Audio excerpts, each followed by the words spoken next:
नमस्कार, आप देख रहे हैं टीएनआई आवाज और मैं हूं आपके साथ जावेद खान। चलिए एक नजर डालते हैं देश और दुनिया की तमाम बड़ी खबरों पर। हमीरपुर जिले की सुमेरपुर स्थित रिमझिम फैक्ट्री में औद्योगिक विकास मंत्री सतीश महाना ने पहुंचकर ऑक्सीजन प्लांट का निरीक्षण किया। फैक्ट्री में बहुत बड़ा ऑक्सीजन प्लांट लगा है। फैक्ट्री प्रबंध द्वारा कोविड अस्पतालों को 1 रुपए में ऑक्सीजन सिलेंडर उपलब्ध कराया जा रहा है, जिसको लेकर पड़ोसी जनपदों से सैकड़ों वाहन ऑक्सीजन लेने के लिए फैक्ट्री में जमा हो गए हैं। ऐसे में उत्तर प्रदेश सरकार के औद्योगिक विकास मंत्री भी फैक्ट्री पहुंचकर फैक्ट्री में बनी ऑक्सीजन प्लांट का जायजा लिया। रिमझिम इस्पात फैक्ट्री पहुंचे औद्योगिक विकास मंत्री सतीश महाना ने निरीक्षण कर कहा कि फैक्ट्री द्वारा मेडिकल के लिए बड़ी मात्रा में लोगों को निःशुल्क ऑक्सीजन उपलब्ध कराई जा रही है। ऑक्सीजन निर्माण में जो भी शासन प्रशासन द्वारा कठिनाइयां रहेंगी उनको दूर किया जाएगा और फैक्ट्री की गैस निर्माण की क्षमता मानकों को ध्यान में रखकर जितनी बढ़ाई जा सकती है उसके लिए तुरंत प्रयास किए जा रहे हैं, ताकि बढ़ते संक्रमण के बीच ऑक्सीजन गैस की समस्या से निपटा जा सके। टीएनआई आवाज के लिए हमीरपुर से जिला संवाददाता रमाकांत विश्वकर्मा की यह खास रिपोर्ट। कुछ भी उनके सहयोग के लिए, उनको ऑक्सीजन उपलब्ध करवाने के लिए, हॉस्पिटल्स में बेड उपलब्ध करवाने के लिए, हॉस्पिटल्स में दवाई उपलब्ध करवाने के लिए जो कुछ भी हम कर सकते हैं वो हम कर रहे हैं।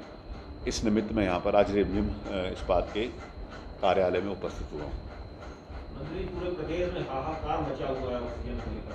कई अस्पताल ने बाहर चस्पा कर दिया है नोटिस कि हम भर्ती नहीं कर पाएंगे, बेड खाली नहीं मिल रहे हैं। ऐसे में क्या सरकार ध्यान देगी? देखिए, सरकार ध्यान दे रही है तभी इतने बेड मिल रहे हैं। समस्या ये है कि हम सब लोग देख रहे हैं कि पैंडमिक के कारण जितनी तेज़ी से बीमारी में आई, वायरस ने जितनी तेज़ी से पकड़ा है, दुर्भाग्यपूर्ण है। लेकिन सरकार के द्वारा यदि हम 1 साल पहले की बात करें तो हमारे पास कोई टेस्टिंग की फैसिलिटी नहीं थी। हम आज लाखों टेस्ट रोज़ कर रहे हैं। 1 साल पहले देखा जाए तो हमारे पास बेड नहीं था। आज हमारे पास हज़ारों की संख्या में कानपुर में बेड हैं, लाखों की संख्या में प्रदेश में बेड हैं। हमारे पास वेंटिलेटर्स नहीं थे। बहुत सारे ऐसे ज़िले थे जहाँ पर एक भी वेंटिलेटर नहीं था, वहाँ पर 10 जगह वेंटिलेटर्स उपलब्ध कराए जा रहे हैं। रेमडेसिविर की कमी पूरे देश में है, लेकिन मुख्यमंत्री जी स्वयं उसकी चिंता करके उत्तर प्रदेश के मरीजों को जितनी भी रेमडेसिविर और जो भी जीवन रक्षाएँ दवाएँ चाहिए वो उपलब्ध कराए जा रहे हैं। सरकार की तरफ से सरकार ऑन फुट है, और सरकार की तरफ से एक अंग्रेजी के एक लाइन में कहूँगा कि there will be not leaved any stone unturn. जनता के स्वास्थ्य के लिए, उनकी स्वास्थ्य की आवश्यकताएं के लिए हम सब कुछ करेंगे। लेकिन हाँ, जो कठिनाई है उसको मिलकर संयम के साथ, बहुत सारे एक पैनिक की सिचुएशन है। मैं आपके माध्यम से एक निवेदन भी करना चाहता हूँ कि पैनिक नहीं करें। बहुत सारे हमारे पास टेलीफोन आते हैं कि हमारे पास 90 और 95 के बीच में हमारा ऑक्सीजन लेवल हो गया, हमारे को कहीं एडमिट करा दिया जाए। तो मुझे लगता है कि उनके एडमिशन की मेडिकल एडवाइस अगर होगी तब तो उनका एडमिशन कराएं। मेडिकल एडवाइस के बिना भी अब किसी को बुखार हो रहा है वो भी पैनिक कर रहा है। दूसरी बात यह है कि सावधानी जो हम सबको बरतनी चाहिए, सबको मतलब सबको। प्रधानमंत्री जी ने कभी भी 1 साल के अंतर्गत एक भी ऐसा अवसर नहीं आया जिस समय उन्होंने ये कहा हो कि हमारे को सावधानी नहीं बरतनी हो। उन्होंने कहा दवाई भी और कड़ाई भी। वो भी अब इस प्रकार की आवश्यकता है कि लोग अपने आप को सुरक्षित रखें और जो भी मिनिस्ट्री ऑफ हेल्थ के द्वारा एडवाइजरी जारी करेगी सब उसको पालन करें। सरकार अपनी तरफ से पूरी तरीके का प्रयास कर रही है कि किसी भी मरीज़ को जो भी उसकी आवश्यकता है हम उसको पूरा तरीके से दे सकें। जैसे दिल्ली में लॉकडाउन लगा है उसके बाद में प्रयास करते ही लोग भंडारण करना शुरू कर दिए हैं। उद्योग विभाग वालों बात की जाए तो कई लोग भंडारण करके सामान महंगा कर दिए, कालाबाजारी होता रहा है। नहीं, ये मैं कहीं अगर जो इस प्रकार की कोई खबर आती है तो उसके ऊपर हम कार्रवाई भी करते हैं। तो एक तरफ वो पक्ष है, एक तरफ ये पक्ष भी है कि जो गैस का रिफिलिंग का सिलेंडर ऑक्सीजन का लगभग 150 से 250 रुपये में बिकता था, वो आज फ्री में दे रहे हैं, 1 रुपये के चार्ज लेकर दे रहे हैं। तो इंडस्ट्री का एक दूसरा पक्ष ये भी है, हमारे को देखना है। तो ये भी एक पक्ष है।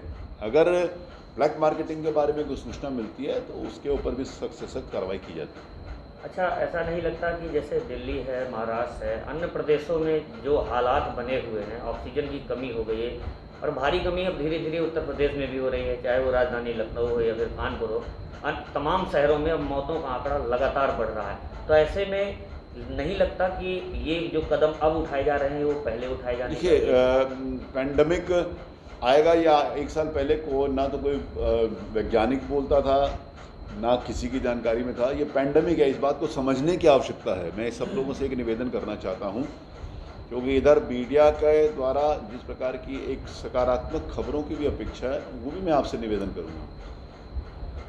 बहुत सारी चीज़ें नहीं हो पा रही, लेकिन उसके कारण अगर पैनिक है तो बहुत सारी चीज़ें हो पा रही हैं, इसको भी बताने की आवश्यकता है। इसको भी आप जैसे मैंने आपको बोला कि वेंटिलेटर्स एक साल पहले कई ऐसे डिस्ट्रिक्ट हैं जहाँ पर एक भी नहीं था। हम लोगों को याद होगा कि जिस समय पैंडेमिक शुरू हुआ था तो उस समय अखबार में एक खबर छपी थी जिसमें ये कहा गया था कि 100 वेंटिलेटर्स अमेरिका हिंदुस्तान को उसमें दे रहा है, दान में दे रहा है। आज 100 वेंटिलेटर्स एक एक ज़िले के अंतर्गत हैं, तो आज वो पक्ष भी आदमी को देखने की आवश्यकता है। और उसमें मीडिया से मैं एक विनम्र निवेदन करना चाहूँगा कि जो विभत्स परिस्थितियाँ दुर्भाग्य से हमारे सामने अगर आती हैं तो बहुत सारा पॉजिटिव भी है, वो भी दिखाएं, जिससे लोगों के मन के अंतर्गत एक विश्वास जागृत हो कि लोग इससे ठीक होकर बाहर निकल कर आएँ। मैनपुरी की बेवर थाना क्षेत्र की पुलिस को मुखबिर के द्वारा सूचना मिली थी कि एक युवक के पास अत्याधुनिक अवैध असलाह है। इस सूचना पर पुलिस ने तत्काल युवक को अपनी गिरफ्त में लिया। पकड़े गए का नाम शैलेंद्र है, जिसके पास फैक्ट्री मेड एक रिवॉल्वर पुलिस ने बरामद की। वहीं उसकी निशानदेही पर ही पुलिस ने 2 फैक्ट्री मेड राइफल और एक साथ 26 कारतूस बरामद किए हैं। पुलिस ने आरोपी युवक के खिलाफ कानूनी कार्रवाई कर उसको जेल भेज दिया है। वहीं असलाहों की छानबीन में पुलिस जुट गई है। थाना बेवर पुलिस द्वारा एसएसआई के नेतृत्व में एक बहुत ही अच्छी कार्रवाई की गई है। आज सुबह लगभग 10:30 बजे शैलेंद्र नाम के व्यक्ति को एक अवैध रिवाल्वर सहित गिरफ्तार किया गया, जो फैक्ट्री में हो। फिर इससे कड़ाई से पूछताछ की गई तो इसके निशानदेही पे 2 और फैक्ट्री मेड की एक 315 बोर, एक 306 बोर तथा 27 कारतूस की बरामदगी की गई। ये दोनों असलहे भी फैक्ट्री मेड हैं। इसके बारे में जांच की जा रही किसकी। ये दोनों असलहे राजीव यादव के घर से बरामद की गई है और उसका इनके नाम से कोई रिकॉर्ड भी नहीं है, न ही ये राजीव यादव की। इस प्रकार ये बहुत ही बड़ी कार्रवाई रही। भविष्य में और जांच की जाएगी, कहाँ से आए, कैसे आए, इसको लेकर कार्रवाई की जाएगी। इसमें कितने लोग गिरफ्तार किए गए हैं? इसमें एक शैलेंद्र, जैसा कि मैंने पूर्व में ही बताया, शैलेंद्र को गिरफ्तार किया गया है, जिसकी निशानदेही पे 2 और असलहे बरामद किए गए हैं और राजीव यादव के घर से असलहे बरामद। इनकी गिरफ्तारी किस जगह से की गई थी? इनकी गिरफ्तारी बिक्कापुर स्कूल के सामने से की गई। ये वहीं के रहने वाले हैं, दोनों बघेला के ही रहने वाले हैं, अगल बगल के। मैनपुरी जनपद के थाना किशनी क्षेत्र के गांव खरसरिया उदयपुर के बीच खेतों में शव बरामद हुआ। शव को पुलिस ने कब्जों में लेकर पोस्टमार्टम के लिए भेज दिया है। मौके पर पहुंची पुलिस ने ग्रामीणों से जानकारी जुटाई तो यह पता चला कि शव महरोज पुत्र फयाज निवासी जैतपुरा थाना किशानी का है। मिली जानकारी के अनुसार शुभान पंचायत चुनाव में प्रधान पद का प्रत्याशी था। बनने वाला शुभान के चाचा का लड़का था। अभी तक यह नहीं पता चल पाया है कि प्रधानी चुनाव की रंजिश में महरोज की हत्या तो नहीं की गई है। पुलिस अभी जांच में जुटी हुई है। महरोज की हत्या पर शव को खेत की मेड़ पर फेंका गया है या फिर वहीं पर उसकी हत्या की गई है। आपको बताते चले कि महरोज फेरी लगाकर चूड़ी बेचने का काम करता था। महरोज अपने पीछे पत्नी और 7 साल का पुत्र छोड़ गया है। पुलिस मामले की जांच में जुटी हुई है और कहा कि पूरे मामले की जांच की जा रही है। तहरीर के आधार पर आगे की कार्रवाई की जाएगी। क्या नाम है आपका? हमारा नाम मोहम्मद सलीम। अच्छा, पोस्टमार्टम आए हैं, पूरा मामला क्या है? हमारे चाचा, जिनका नाम महरोज, उम्र 44 साल जी, 19 तारीख को ग्राम पंचायत चुनाव से ये गैप थे जी, तो 3-4 जगह फ़ोन करके पता करा तो इनका कहीं पता नहीं चला। जी। आज सुबह ये मृतक पाए गए घर से 2 से 2.5 किलोमीटर की दूरी पर। अच्छा, पुलिस के पहुंचने पर सूचना मिली। अच्छा, कहाँ पर ये मिले हैं, कहाँ पर, किस ये हमारे खेत पड़ते हैं बन जी, ग्राम जटपुरा में बन पड़ते हैं, वहाँ पे मिले बड़े घर से 2.5 किलोमीटर की दूरी पर। अच्छा, गांव इनका कौन सा है? ग्राम जटपुरा। जटपुरा है। क्या लगता है, क्या किस तरीके से? इनकी हत्या की आशंका है पूरी, किसी से हमारी कोई दुश्मनी नहीं जी। हमें ये लगता है इनकी हत्या की गई है। अच्छा, क्या शरीर पे कोई चोट निशान वगैरह भी? इनके ये गले पे निशान है, जी। खाल फटी हुई है जी। हाथ पे निशान है, दांतों से खून है। अच्छा, थाने में तहरीर दी है? थाने में तहरीर दे दी है। अच्छा, तो क्या अज्ञात में लिखाया है क्या लिखा अभी है? इसकी सूचना हमें घर से सही तरीके से नहीं मिल पाई है। अच्छा, हालांकि तहरीर दी है, तहरीर दी है। तो पुलिस के द्वारा क्या कार्रवाई की जा रही है? पुलिस अपना काम कर रही है। अभी जो भी अभी रिपोर्ट मिली नहीं है पोस्टमार्टम की रिपोर्ट मिलने के बाद उसके बाद पता चलता है कि आगे की प्रक्रिया होगी। ठीक, मृतक का नाम क्या था? मोहम्मद महरोज, ठीक। उम्र 44 साल। इनके पिताजी का नाम? मोहम्मद फयाज। जनपद बिजनौर के नगीना शहर मोहल्ला काजी सराय तारवाला बाग स्थित इकबाल के आरा मशीन के गोदाम में रात करीब 12:30 बजे आग लग गई। गोदाम के अंदर लाखों रुपए का माल तैयार करके रखा हुआ था। बताया जा रहा है कि कई लोगों का माल चिराई के लिए आया हुआ था और उसे चीर के तैयार करके गोदाम के अंदर रखा हुआ था। आग इतनी भयंकर थी कि इसकी लपटें लेंटर से भी ऊंची उठ रही थी। मौके पर पहुंची फायर ब्रिगेड ने आग पर काबू पाया। वहीं दूसरी गाड़ी धामपुर से मंगाई गई। आग बुझाने के लिए फायर ब्रिगेड की 4 गाड़ी लगाई गई थी। गनीमत रही कि इस घटना में कोई भी जनहानि नहीं हुई। आग लगाने का कारण फिलहाल अभी तक पता नहीं चल पाया है। आपको बता दें, मामला हरिद्वार धर्म नगरी का है, जहां पूरा देश इस टाइम कोरोना महामारी से जूझ रहा है। हरिद्वार क्षेत्र के रेलवे स्टेशन के आसपास कुछ फर्जी डॉक्टर बन लोगों का तरह तरह से इलाज कर पैसा ऐंठ रहे हैं और ना इन डॉक्टरों के पास कोई डिग्री है और ना ही कोई मान्यता है। इस टाइम हरिद्वार क्षेत्र में कोरोना अपना भयंकर रूप ले चुका है। डॉक्टरों को लोग भगवान का रूप मानते हैं और यह पैसे कमाने वाले व्यक्ति हैवान डॉक्टर बनकर लोगों की जान से खिलवाड़ कर रहे हैं और डॉक्टर के पेशे को बदनाम कर रहे हैं। स्वास्थ्य विभाग इन फर्जी डॉक्टरों के कारनामों से अनजान बना बैठा हुआ है और हादसे के इंतजार में बैठा हुआ है कि इन फर्जी डॉक्टरों हाथों से कोई अनहोनी ना हो। और आज इन फर्जी डॉक्टरों के बारे में आज हमारे द्वारा सीएमओ डॉक्टर शंभू झा से बात करी तो उन्होंने बताया कि पहले भी इन फर्जी डॉक्टर के खिलाफ एक अभियान चलाया गया था और इन फर्जी डॉक्टर की जांच करके फिलहाल कार्रवाई की जाएगी। यह देखना होगा कि स्वास्थ्य विभाग अपने कुंभकर्ण नींद से कब जागेगा या इन डॉक्टरों का बोलबाला हरिद्वार क्षेत्र में बढ़ता रहेगा। यह तो अब आने वाला वक्त ही बताएगा कि स्वास्थ्य विभाग इन फर्जी डॉक्टरों पर कार्रवाई करेगा या नहीं। एरिया में है तो उसके लिए उनको एक टीम बना रहे हैं। टीम जाके जांच करेगी। अभी बीच में भी हमने जांच कराया था, तो जहाँ है बना इस तरह का तो जो भी सख्त कार्रवाई होगी वो हम लोग ज़रूर करेंगे। अभी कोरोना को लेके हम लोग ज़्यादा थोड़ा फंसे हुए हैं क्योंकि अभी कुंभ मेला था। कुंभ में ज़्यादा हमारा मेन पावर सब कुछ लगा हुआ था और कोरोना का भी जांच में भी काफ़ी स्वास्थ्य विभाग पे बहुत ज़्यादा प्रेशर है। वैक्सीनेशन पे भी बहुत ज़्यादा प्रेशर है, तो हमारा अभी ज़्यादा से ज़्यादा टाइम उधर लग रहे हैं। अभी इस पर भी कार्रवाई करेंगे अगर कोई झोला छाप डॉक्टर हमारे यहाँ प्रैक्टिस कर रहे हैं तो। सर, जैसा कि वे मरीजों का तरह तरह से इलाज कर रहे हैं अलग अलग बीमारियों का, उनके बारे में आप क्या कहना चाहेंगे? जांच कराने के बाद अगर ऐसा पाया जाता है तो उस पर कार्रवाई की जाएगी। जो भी नियमानुसार कार्रवाई होगी वो ज़रूर करेंगे। रुड़की विधायक प्रदीप बत्रा ने आज स्टेट हाईवे के निर्माण कार्य का शिलान्यास फीता काटकर किया। यह हाईवे रिलायंस पेट्रोल पंप से कोर कॉलेज तक बनाया जाएगा, जिसमें बीच में डिवाइडर और सड़क के दोनों ओर टाइल्स का कार्य भी किया जाएगा। आपको बता दें कि दिल्ली हरिद्वार बाईपास चालू होने के बाद अब शहरी क्षेत्र से गुजरने वाले राष्ट्रीय राजमार्ग को स्टेट हाईवे घोषित कर दिया गया है। रुड़की के मंगलौर के समीप रिलायंस पेट्रोल पंप से लेकर कॉलेज ऑफ इंजीनियरिंग तक जाने वाले स्टेट हाईवे की हालत खस्ता बनी हुई थी, जिसके कारण आए दिन लोगों को दुर्घटनाओं का सामना करना पड़ता था। आज नगर विधायक प्रदीप बत्रा ने स्टेट हाईवे के निर्माण कार्य, चौड़ीकरण और अन्य कार्यों का शिलान्यास तहसील के समीप फीता काटकर किया। विधायक प्रदीप बत्रा ने कहा कि करीब 11 करोड़ की लागत से इस स्टेट हाईवे का निर्माण होगा। इसमें जहां चौड़ीकरण की जरूरत होगी वहां चौड़ीकरण और शहरी क्षेत्र में हाईवे के दोनों किनारों पर टाइल्स भी लगाई जाएगी। विधायक प्रदीप बत्रा ने कहा कि शहर का विस्तार हो रहा है और स्टेट हाईवे पर दिल्ली और हरिद्वार की ओर काफी संख्या में नई आबादी विकसित हुई है। स्टेट हाईवे के निर्माण से उन्हें काफी लाभ होगा। आवश्यकताओं की चौड़ी करी जाएगी। 4 मीटर टाइल लगेगी दोनों तरफ, बीच में डिवाइडर्स, पानी की निकासी और पूरी मेटल रोड बनेगी। तो सर, कौन सा विभाग बनाएगा और कितने की लागत से बनेगी? बनाएगा 11 करोड़ का बजट इसका नेशनल हाईवे द्वारा जारी किया गया है। स्टेट हाईवे को स्थानांतरित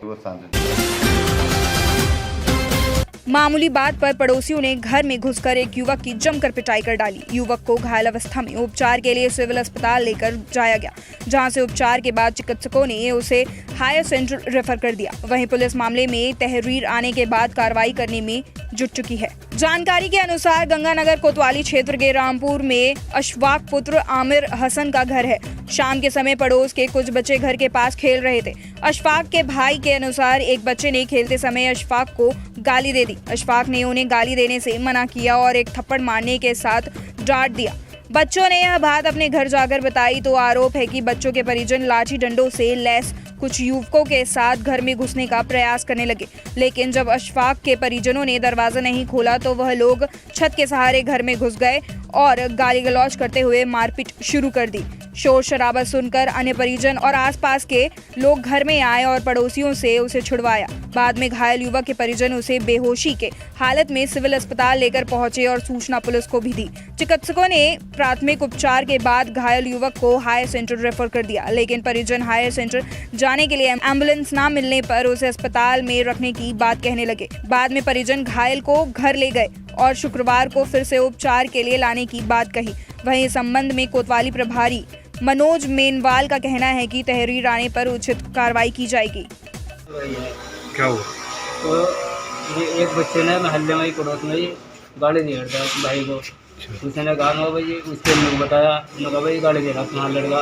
वो गाड़ी देता हुआ घर में घुसा भाई को, तो तेरी माँ भी बहुत माँ की गाड़ी देने लगा उल्टी सीधी। उसने मार दिया उनके सामने पड़ोस के नाते बच्चे के। हाँ, फिर हम वो महल्ले वालों ने इनका भाई कोई बात नहीं, चलो हम अंदर आ गए घर में। हम रोज़ा अफ्तार करने लगे। रोज़ा अफ्तार करते ही इन्होंने गेट पे पूरे डंडे बजाए, पत्थर बजाया, वो खुला नहीं, मैंने कर दिया। मैं महल्ले वालों ने भाई खोलिए ना, वरना डंडे किसने बजाए? ये उन्होंने ही, वो बहुत सारे लड़के आ गए थे उनके। अच्छा, उनकी तरफ उन्होंने लड़के बुला लिए थे घूमने। अच्छा, फिर हम ऊपर को गेट तो खुला नहीं, ऊपर को अपने घर पे वो टाप के ऐसे 10-12 लड़के आगे बजाना शुरू कर दिया। मुझे यहाँ चोट आई हुई है, घर में भाभी उनको पैरों में चोट लगे थे हुए है और उनको बढ़िया करके डंडे बैट बूट निकाल के जब गया बढ़िया। तो यहाँ अस्पताल लेके पहुँचे आप? जी। भर्ती कर लिए? भर्ती रेफर कर दिया।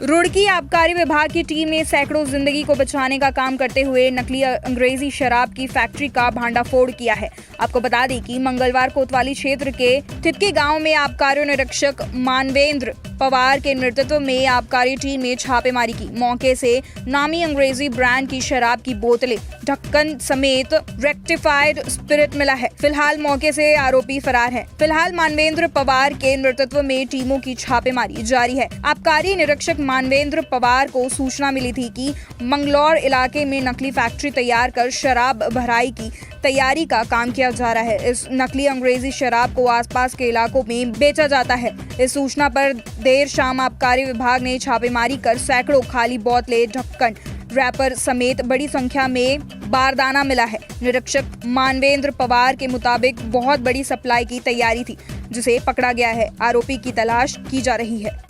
ये मंगलौर के आगे तितकी गांव है, वहाँ एक पावर हाउस के पास एक टीन सेट बना हुआ है।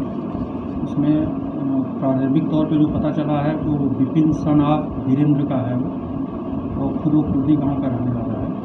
वहाँ वो आबकारी निरीक्षक हैं, क्षेत्रीय आबकारी निरीक्षक रुड़की मुखबिर से सूचना मिली थी। इन्होंने अपने टीम के द्वारा वहाँ पे दबिश डाली और जिसमें करीब की भारी मात्रा में खाली बोतलें बरामद हुई और कुछ 50 लीटर के आसपास रेक्टिफाइड स्पिरिट भी बरामद हुई है। इसमें कुल मिलाकर के एक प्लास्टिक का 200 लीटर का खाली ड्रम मिला, एक पानी की टंकी 300 लीटर की मिली और फिर उसके बाद 200 लीटर के एक सफ़ेद रंग की भी टंकी मिली हुई है। 60 लीटर का एक जरिकेन मिला जिसमें लगभग 50 लीटर रेक्टिफाइड स्पिरिट भरी हुई है। एक 60 लीटर की जरिकेन खाली है। उसके साथ साथ एक गेज मीटर भी मिला हुआ है वहाँ, जिससे वो डिप करके नापते हैं कि क्या क्या मिलाया जाना है और किस तरह से उसको मिक्स करके शराब बनानी है। 79 ढक्कन मैकडावे के मिले हैं, 74 ढक्कन रॉयल स्टैग के मिले हैं, 155 खाली पौवे मिले हैं जिस रॉयल स्टैग विस्की के जिस पे लेबल लगा हुआ है और फार सेल इन उत्तर प्रदेश लिखा हुआ है। 160 खाली अद्धे मिले हैं रॉयल स्टैग के जिसपे भी फार सेल इन उत्तर प्रदेश लगा हुआ है, जिससे लगता है कि ये शराब जो यहाँ बननी थी वो उत्तर प्रदेश में भी इसकी सप्लाई होनी थी या सप्लाई हो रही थी। उसके बाद 160 खाली अध्याय मिले हैं जिसपे उत्तर प्रदेश लिखा हुआ है और 31 अध्याय मिले हैं इंपीरियल ब्रू विस्की के जिसपे फार सेल इन उत्तराखंड पाया गया है। 44 पौवे मिले हैं जिसपे इंपीरियल ब्रू विस्की के जिसपे फार सेल इन उत्तराखंड पाया गया है। उसके अलावा 1080 खाली बोतलें हैं और इसके अलावा 4 बोतल 2-2 लीटर वाली मिली है, जिससे लग रहा है कि ये जो है और भी जगह मतलब कि जो हरियाणा वगैरह में प्रचलित है 2 लीटर की बॉटल वाली शराब। सर मौके पर किसी गिरफ्तारी हुई है? नहीं, इस गिरफ्तारी तो नहीं हो पाई है, अभी तो फरार है फिलहाल। आपके द्वारा क्या कार्रवाई की जाएगी सर इनके खिलाफ? प्रथम दृष्टया तो पहले तो ये जो है माल मुकदमाती न्यायालय में पेश किया जाएगा टीम द्वारा और उसके बाद फिर जो अभियुक्त है उसको गिरफ्तार करके इसमें कोशिश की जाएगी कि और भी कहाँ कहाँ इनका नेटवर्क था, कहाँ कहाँ सप्लाई होती थी, उत्तर प्रदेश में कहाँ होती थी या उत्तराखंड में किन किन स्थानों पर होती थी, इसकी टीम द्वारा जांच की जाएगी और जो भी मतलब कि इसमें उनकी निशानदेही उस पर कार्रवाई की जाएगी। रुड़की के मुंडेट गांव में मंदिर की भूमि पर कब्जा करने का आरोप गांव के ही एक व्यक्ति पर लगाया गया है। उसके साथ ही इस व्यक्ति को भाजपा विधायक एवं नेताओं का संरक्षण होने का आरोप भी विहिप नेताओं और मंदिर ट्रस्टी ने लगाया है। साथ ही उन्होंने सत्ता के प्रभाव में जांच को भी प्रभावित करने का भी आरोप लगाया है। आपको बता दें कि पत्रकार वार्ता को संबोधित करते हुए मंदिर ट्रस्ट के अध्यक्ष प्रदीप त्यागी ने बताया कि एक पक्ष के द्वारा मंदिर की जमीन पर कब्जा किया हुआ है। इस संबंध में उन्होंने एसडीएम रुड़की को एक प्रार्थना पत्र दिया था और मंदिर की भूमि की पैमाइश करने की मांग की थी, परंतु आज तक उस मामले में कोई कार्रवाई नहीं हुई है। वहीं मामले को निपटाने के लिए 4 बार दूसरे पक्ष से बात हुई लेकिन कोई हल नहीं निकल पाया। उन्होंने आरोप लगाया कि झबरेड़ा विधायक देशराज कणवाल, पूर्व राज्य मंत्री विनोद आर्य आदि जांच अधिकारी पर दबाव बनाकर जांच को प्रभावित कर रहे हैं। ट्रस्ट के महासचिव विवेक त्यागी ने बताया कि मंदिर की भूमि पर कब्जा करने वाले लोगों ने आरोप लगाया था कि मंदिर के ट्रस्ट द्वारा सरकारी सड़क पर निर्माण किया जा रहा है, जो कि एकदम झूठ है। यदि मंदिर जमीन की जांच अधिकारी द्वारा निष्पक्ष रूप से नहीं की गई तो वह गांव में महापंचायत का आयोजन कर ऐसे नेताओं और पार्टी बहिष्कार करेंगे जो मंदिर को भी नहीं बख्श रहे हैं। बजरंग दल जिला मंत्री शिव प्रसाद त्यागी ने कहा कि नेताओं द्वारा मंदिर की जमीन का सौदा करना और एक पक्षीय कार्रवाई करना बर्दाश्त नहीं किया जाएगा। उन्होंने कहा कि यदि मंदिर की जमीन मंदिर ट्रस्ट को नहीं सौंपी गई तो बजरंग दल अपने स्तर से प्रदेश भर में आंदोलन करने को बाध्य होगा। मंदिर की भूमि है, उससे कुछ लोगों के द्वारा, उनका नाम राजकुमार जी है, उनके द्वारा उस पर कब्जा किया हुआ है और इस विषय में हमने एसडीएम महोदय को भी एक प्रार्थना पत्र दिया था कि आप मंदिर की भूमि की पैमाइश करा दीजिए और जो मंदिर की भूमि है उसे मुक्त कराने का काम करें। लेकिन एसडीएम महोदय के जांच के द्वारा आदेश के उपरांत भी उसमें कोई कार्रवाई आज तक नहीं हुई और जो भूमि है वो अभी तक कब्जा में है। जिन लोगों के द्वारा भूमि पर कब्जा किया हुआ है उन्होंने मंदिर की दूसरी दिशा में भी सड़क पर अपने तीर्थस्थल रखे हैं, जिसके कारण मंदिर की दीवार भी हमें 6 फुट पीछे करनी पड़ी। उन लोगों ने मंदिर को तोड़ने तक की धमकी भी दी है। उसी के नाते आज ये प्रेस वार्ता का आयोजन। किन लोगों का संरक्षण मिल रहा है उन्हें? भाजपा नेता संलिप्त है इसमें, कहीं डॉक्टर विनोद आर्य जी हैं, एक तरफा पक्ष और जातीय पक्ष लेते हुए दिखते हैं और तुगलकी फरमान गाँव में आकर के दिया। स्थानीय विधायक झबरेड़ा देशराज कणवाल जी हैं, तो उनका समर्थक है वो व्यक्ति, चूँकि इसी कारण वो मंदिर की जमीन को खुर्द-बुर्द कराने के चक्कर में है और जांच अधिकारी पर भी दबाव बना रहे हैं। आपको बता दें कि अरबीना की शादी सन 2019 में मुस्लिम रीति रिवाज के हिसाब से हुई थी। शादी के बाद से ही पति फरजान ने विदाई का बहाना शुरू कर दिया। जब भी महिला की तरफ से विदाई की बात आती तो फरजान कोई ना कोई आगे की तारीख दे देता। लगभग 2 वर्ष बीतने के बाद फरजान ने महिला के घर तलाक का नोटिस भेज दिए, जिससे महिला के घर में हाहाकार मच गया। वहीं जब अरबीना प्रधान के घर पहुंची तो घर वालों ने यह कहकर पल्ला झाड़ लिया कि जिस तरह शादी की है उस तरह तुम समझो हम लोगों से कोई मतलब नहीं है। तब से अरबीना थाने के चक्कर काट रही थी। आज अरबीना जब थाना नाका पहुंची तो वहां पर पुलिस ने रवीना की तहरीर लेकर उसको दिलासा दिया कि जल्द से जल्द उचित कार्रवाई की जाएगी। क्या नाम है आपका? अरबीना नाम है। अरबीना जी, क्या मामला हुआ आपके साथ? क्या मेरे साथ ये हुआ कि मेरी शादी 2019 में हुई थी। 30 अगस्त को निकाह हुआ था मेरा। ठीक है, मेरे हस्बैंड ने मुझे टाइम दिया 3 महीने का कि मैं विदाई करके ले जाऊंगा। तो वो 3 महीने से मुझे 6 महीने टहलाया उन्होंने। 6 महीने के बाद मुझे नहीं ले गया। पिछले साल लॉकडाउन लग गया था। बोला उन्होंने कि मेरी प्रॉब्लम समझो। मैंने वालों ने उन्हीं की प्रॉब्लम समझ के ये हुआ कि थोड़े हालात सही हो जाए। लॉकडाउन के बाद सभी के हालात ख़राब हैं, तो मैं तुमको जो है उसके लॉकडाउन के बाद हालात सही होने के बाद मैं तुमको विदाई करके ले जाऊँगा। विदाई करने के बाद मुझे ऐसे ही कहने लगे नवंबर दिसंबर में ले जाऊँ। नवंबर दिसंबर में भी कहने लगे अपने घर वालों को रोक लो। 28 फरवरी मेरी डेट रखी गई शादी की। बाकायदा मेरे घर में तैयारी वैयारी सब कुछ हो गई। उसके बाद इन्होंने ये बोला कि अपने घर वालों से बोल दो कि ईद के 5 दिन बाद ले जाएंगे। जहाँ इतने दिन बढ़ाया और थोड़े दिन इनके पास अब कोई ऑप्शन नहीं बचा था, इतने दिन बढ़ाते तो इन्हीं ने अब ये बढ़ाने के बाद इन्हीं ने मुझे तलाक का नोटिस भेजा। कहाँ रहते हैं ये आपके हस्बैंड? कहाँ घर है? चौक में रहते हैं ये। चौक रहते हैं। इनका नाम फरजान है। फरजान है जी। आप ये इसकी कंप्लेन करने कहाँ गई थी? मैं गई थी नाका थाना गई थी मैं, तो वहाँ पे बोला गया कि आप चौक थाने जाइए। चौक थाने पे मैं गई तो वो ये बोल रहे नाके थाने पे मैं गई तो उन्हीं ने बोला चौक थाने जाइए, आपकी ससुराल वहाँ पर है। तो जब मैं वहाँ पर गई चौक थाने पे तो वो बोल रहे कि आप नाके थाने जाइए, आप वहाँ पर रहने वाली हैं। मैं यही कर रही हूँ सर, मेरी कोई सुनवाई नहीं हो रही है। वर्तमान में किसानों का गेहूं समर्थन मूल्य में खरीदी की जा रही है, जिसके चलते शुक्रवार को कसरावद के गेहूं उपार्जन केंद्र पर ग्राम गोपालपुरा के किसान ने गेहूं ज्यादा तोलने का आरोप लगाया। साथ ही किसान से हमाली लेने की बात भी कही गई।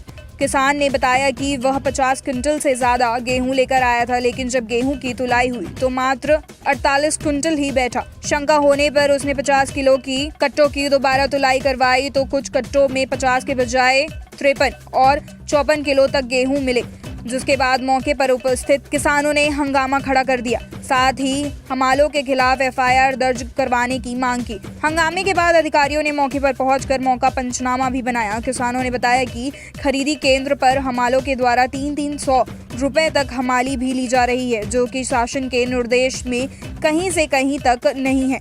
गेहूं उपार्जन केंद्र प्रभारी गणेश पाटीदार ने बताया कि 10 से 15 कट्टों में गेहूं ज्यादा तौला गया है। किसानों को संतुष्ट करने के लिए फिर से गेहूं तुलवाकर सुधार करवा दिया गया है। हमाली लेने को लेकर मेरे पास किसी प्रकार की कोई शिकायत नहीं है। TN आवाज के लिए खरगोन से जिला ब्यूरो प्रकाश शर्मा की खास रिपोर्ट।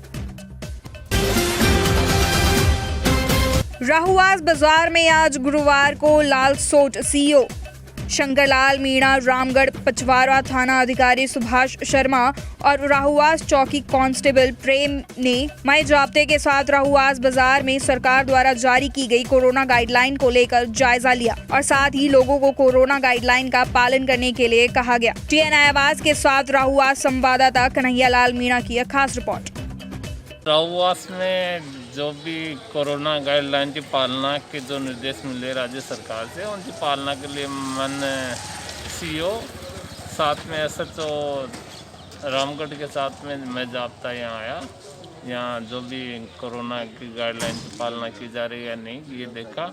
लोगों यहाँ सामान्य तक पालना की जा रही है और जो पालना नहीं की है उनका उनका चालान काटा है और लोगों को समझाइश की है कि जिस प्रकार से संक्रमण फैल रहा है, जब तक लोग अपने व्यवहार में ये चीज़ें जो गाइडलाइन की पालना नहीं करेंगे ये रुकने वाली नहीं है। तो लोगों से अपील भी की है कि जो सोशल डिस्टेंस की पालना जो भी कोविड गाइडलाइन दी गई है उनकी पालना करे, अपने और अपने परिवार का बचाव करे, क्योंकि ये एक संक्रमण की कड़ी से दूसरी कड़ी एक सीरीज बन रही है। परिवार संक्रमित हो रही है, तो इसमें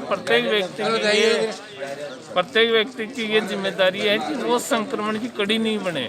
वो अगर बनता भी है तो वो अंतिम कड़ी बन के रह जाए, ताकि अपने परिवार अपने परिचितों को वो बीमारी नहीं फैल सके। सर आपका नाम? शंकरलाल है, CEO लालसोट। फिलहाल TNI एक्सप्रेस में सिर्फ इतना ही। देश और दुनिया की तमाम खबरों के लिए आप देखते रहिए TNI आवाज, आपकी आवाज के साथ।